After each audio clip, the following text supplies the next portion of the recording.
ప్రధాని నరేంద్ర మోడీ ఇటీవల మాట్లాడుతూ 60 ఏళ్ల కాంగ్రెస్ ఏం చేసింది, 60 ఏళ్లలో దేశానికి ఏం వెలగబెట్టింది అంటూ విమర్శలు చేయడం తెలిసిందే. దీనికి సోషల్ మీడియాలో వినిపిస్తున్నటువంటి ఒక సందేశాన్ని రేవంత్ రెడ్డి సోషల్ మీడియా కావచ్చు, కాంగ్రెస్ సోషల్ మీడియా కావచ్చు, మిగతా ప్రత్యర్థుల సోషల్ మీడియాలు, మామూలు సామాన్యమైనటువంటి ప్రజలు కూడా దీన్ని షేర్ చేస్తూ మోడీ గారు 60 ఏళ్లలో ఇది కాంగ్రెస్ చేసింది, మరి ఈ 8 ఏళ్లలో మీరేం చేశారు అని ప్రశ్నిస్తున్నారు. ఒకసారి దాన్ని చూస్తే, నేను మోదీని విమర్శించాలని కానీ బీజేపీ ప్రభుత్వాన్ని కించపరచాలని కానీ తెలియజేయడం లేదు. దేశ పౌరుడిగా నేను దేశ ప్రజలకు కొన్ని విషయాలు తెలియజేయాలని అనుకుంటున్నాను. ప్రధాని మోదీ ఒక వేదికపై నిలబడి 60 ఏళ్లలో గత పాలకులు ఏం సాధించారని ప్రశ్నించడంలో అర్థం లేదు. మన దేశ పౌరులు మూర్ఖులు అని అనుకోకండి. మనందరం 200 సంవత్సరాలకు పైగా బ్రిటిష్ పాలనలో ఉన్నాం. ప్రజలు బానిసల మాదిరిగానే జీవిస్తున్నారు. స్వాతంత్ర్యం 0తో ప్రారంభమైన తరువాత 1947లో కాంగ్రెస్ అధికారంలోకి వచ్చింది. బ్రిటిష్ వారు వదిలిపెట్టిన చెత్తలు తప్ప ఈ దేశంలో ఏమీ లేదు. బ్రిటిషర్లు భారతదేశం విడిచిపెట్టినప్పటి నుండి కనీసం పిన్నులు కూడా ఉత్పత్తి చేసే వనరు భారతదేశానికి లేదు. దేశవ్యాప్తంగా 20 గ్రామాలకు మాత్రమే విద్యుత్ అందుబాటులో ఉంది. ఈ దేశంలో 20 మంది పాలకులకు అంటే రాజులకు మాత్రమే టెలిఫోన్ సౌకర్యం అందుబాటులో ఉంది. తాగునీటి సరఫరా లేదు. కేవలం 10 చిన్న ఆనకట్టలు మాత్రమే ఉన్నాయి. ఆస్పత్రులు లేవు, విద్యా సంస్థలు లేవు, ఎరువులు లేవు, జబ్బు చేస్తే మందులు లేవు, ఫీడ్లు లేవు, సాగుకు నీటి సరఫరా లేదు. దేశంలో ఉద్యోగాలు లేవు. కేవలం ఆకలి మాత్రమే ఉంది. శిశుమరణాలు ఎక్కువగా ఉన్నాయి. సరిహద్దులో చాలా తక్కువ మంది సైనిక సిబ్బంది. దేశంలోని 4 వైపులా కేవలం 4 విమానాలు, 20 ట్యాంకర్లు, పూర్తిగా తెరిచిన సరిహద్దులు మాత్రమే. కనీసం రోడ్లు, వంతెనలు కూడా లేవు. ఖాళీ ఖజానా మాత్రం ఉంది. ఈ పరిస్థితుల్లో నెహ్రూ అధికారంలోకి వచ్చారు.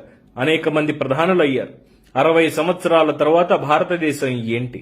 ప్రపంచంలో అతిపెద్ద సైన్యం, వేలాది యుద్ధ విమానాలు, వేలాది ట్యాంకర్లు, లక్షలాది పారిశ్రామిక సంస్థలు, అన్ని గ్రామాలలో విద్యుత్, వందలాది ఎలక్ట్రిక్ విద్యుత్ కేంద్రాలు, లక్షలాది కిలోమీటర్ల జాతీయ రహదారులు, ఫ్లైఓవర్ వంతెనలు, కొత్త రైల్వే ప్రాజెక్టులు, స్టేడియాలు, సూపర్ స్పెషాలిటీ ఆసుపత్రులు, టెలివిజన్, ప్రజలందరికీ టెలిఫోన్, దేశంలో మరియు వెలుపల పనిచేయడానికి అన్ని మౌలిక సదుపాయాలు, విశ్వవిద్యాలయాలు, ఎయిమ్స్, ఐఐటీలు, ఐఐఎంలు, ఎన్ఐటీలు, అణ్వాయుధాలు, సబ్మైరైన్స్, న్యూక్లియర్ స్టేషన్లు, ఇస్రో, నవరత్న ప్రభుత్వ యూనిట్లు, భారతదేశం ఖనిజాలు, ఇందిరాగాంధీ చేత బ్యాంకులు జాతీయం, బట్టలు మిల్స్ జాతీయం, కంప్యూటర్ భారతదేశానికి పరిచయం, భారతదేశంలో మరియు దేశం వెలుపల అనేక ఉద్యోగావకాశాలు, సమాచార సాంకేతిక పరిజ్ఞానాన్ని ఉపయోగించి మీరు ప్రధానమంత్రి అయ్యారు నరేంద్ర మోడీ గారు. భారతదేశంలో మరియు దేశం వెలుపల అనేక ఉద్యోగావకాశాలు, ఇలా చెప్పుకుంటూ పోతే ఎన్నో ఉన్నాయి. సమాచార సాంకేతిక పరిజ్ఞానాన్ని ఉపయోగించి మీరు ప్రధానమంత్రి అయ్యారు నరేంద్ర మోడీ గారు. మీరు ప్రధానిగా బాధ్యతలు స్వీకరించినప్పుడు ప్రపంచంలోని టాప్ 10 ఆర్థిక వ్యవస్థల్లో భారతదేశం ఒకటిగా ఉండింది.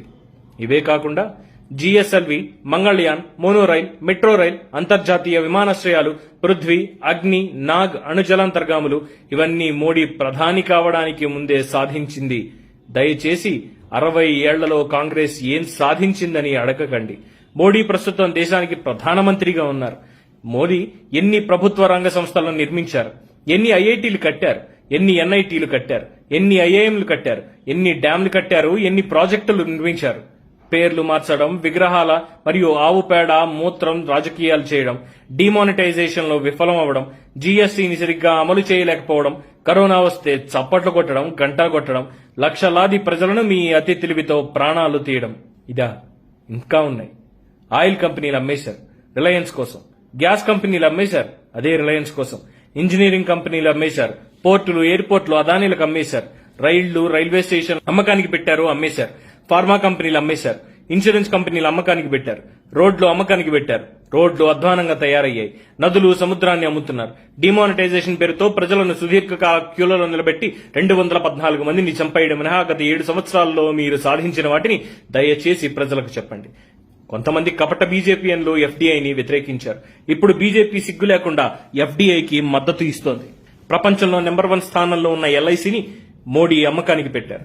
నెహ్రూ 5 కోట్లతో ప్రారంభించారు. 50 లక్షల కోట్లు ప్రభుత్వానికి ఇచ్చిన చరిత్ర, ఘనత ఎల్ఐసిది. ఎయిర్ ఇండియాకి అవసరం లేకుండా మోడీ ప్రభుత్వం 123 బోయింగ్ విమానాలు కొనిపించారు. అందువల్ల నష్టపోతే అమ్మకానికి పెట్టారు. విశాఖ స్టీల్ ప్లాంట్ ఆనాడు 4,898.4 కోట్లు అంటే 1.2 మిలియన్ టన్నులకు మాత్రమే ఇచ్చి చేతులు దులుపుకుంటే ఈనాడు వేల కోట్ల రూపాయల లాభాలు సంపాదించి 7.3 MTకి విస్తరణ చేయడం జరిగింది. అప్పుల పేరుతో అదానీలకు 1350 కోట్లకు అప్పచెప్పే ప్రయత్నం మోడీ ప్రభుత్వం చేస్తోంది. బాల్కో ఇండస్ట్రీ 25,000 కోట్ల ప్లాంట్ 511 కోట్లకు వేదాంతకు బీజేపీకి అమ్మేశారు. అజిత్ జోకి రాష్ట్ర ప్రభుత్వం 550 కోట్లకు అడిగారు, అయినా సరే ఇవ్వలేదు. బీజేపీ భారతదేశాన్ని అంబానీలకి అదానీలకి అమ్ముతోంది. రాఫెల్ ఒప్పందం అనిల్ అంబానీకి 2 నెలల వయసున్న కంపెనీని అప్పగించారు. భారత ప్రభుత్వ యాజమాన్యంలోని హెచ్ఏఎల్కి వాళ్ళని అనిపించలేదు. బీజేపీ పెట్రోల్ డీజిల్ 100కి చేరింది. ఎల్పీజీ ధరలు 1000కి చేరుకునేలా ఎక్కువ పన్నులు పెంచింది. ముడి చమురు ధరలు $144 ఉన్న సమయంలో 75 మాత్రమే పెట్రోల్ ధర. ఇప్పుడు $50 ముడి చమురు ఉంటే 100కి పైగా చేరింది రాష్ట్రంలో పెట్రోల్ ధర. దేశంలో పెట్రోల్ ధర భారతదేశంలోని పేద ప్రజల నుండి బ్యాంకులో కనీస సమతుల్యతను కాపాడుకోలేకపోయినందుకు గాను 1771 కోట్ల రూపాయలను జరిమానా రూపంలో ఎస్బీఐ ద్వారా మోడీ ప్రభుత్వం కాజేసింది. అమిత్ షా కుమారుడు జైషా, శౌర్య దోవల్, అంబానీలు, అదానీ, బాబా రామ్దేవ్ ఇక పతంజలి గ్రూప్ మరియు బీజేపీకి స్పాన్సర్ చేసే వ్యక్తుల ఆస్తుల పెంపు కోసం ప్రభుత్వ రంగ సంస్థలను అమ్మేసే కుట్ర జరుగుతోంది.